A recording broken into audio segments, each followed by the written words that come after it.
राधे राधे, जय श्री श्याम जी आप सभी को। आज हम बात करेंगे एडोलेसेंस एज की। अब आप पूछेंगे कि एडोलेसेंस एज कौन सी होती है। जो 12 से 18 साल की उम्र होती है उसे हम एडोलेसेंस कहते हैं। इसमें बहुत सारे फिजिकल चेंजेस होते हैं, गर्ल्स में भी बॉयज़ में भी। और एक जेंडर कन्फ्लिक्ट होता है, आप कह सकते हैं कि बच्चों को एक क्यूरियोसिटी भी होती है अपने आप के बारे में जानने के लिए कि हमारी बॉडी में जो जो चेंजेस हो रहे हैं वो क्यों हो रहे हैं, कैसे हो रहे हैं। साथ में वो कंपैरिजन भी करते हैं कि फॉर एग्जांपल अगर बॉयज़ में आवाज़ भारी होना शुरू हो गई है तो दूसरे बॉयज़ सोचेंगे कि हमारी क्यों नहीं हुई, या फिर वो एक दूसरे का उस टाइम पे मजाक भी बनाते हैं कि तुम्हारी आवाज़ तो बहुत अजीब हो गई है एंड ऑल। और अब हम बात करते हैं कि इस एज में बच्चों को खासकर ये प्रॉब्लम होती है। उनके अंदर जो चेंजेस हो रहे होते हैं वो एक्चुअल में उनको परेशान कर रहे होते हैं।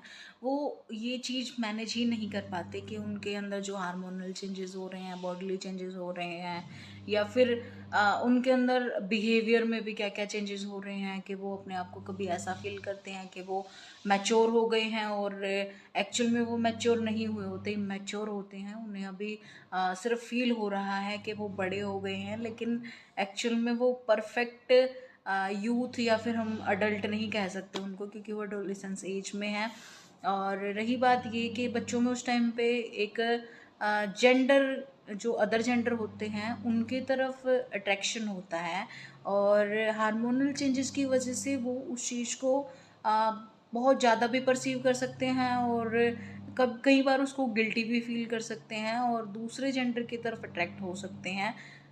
एज में बच्चों को मिसगाइड किया जाता है और वो इस चीज़ को एक नाम दे देते हैं लव का, यानी इस अट्रैक्शन को और हार्मोनल चेंजेस को वो एक नाम दे देते हैं लव।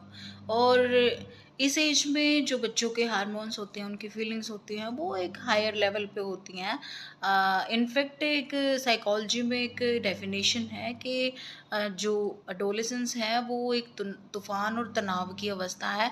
और इस एज में आके बच्चे अपने आप के लिए बहुत ज़्यादा, आप कह सकते हो कि कंफ्यूज होते हैं, और इस चक्कर में वो अपनी लाइफ में कुछ ऐसे डिसीजन ले लेते हैं जिनकी वजह से उनकी पूरी लाइफ स्पॉइल हो जाती है।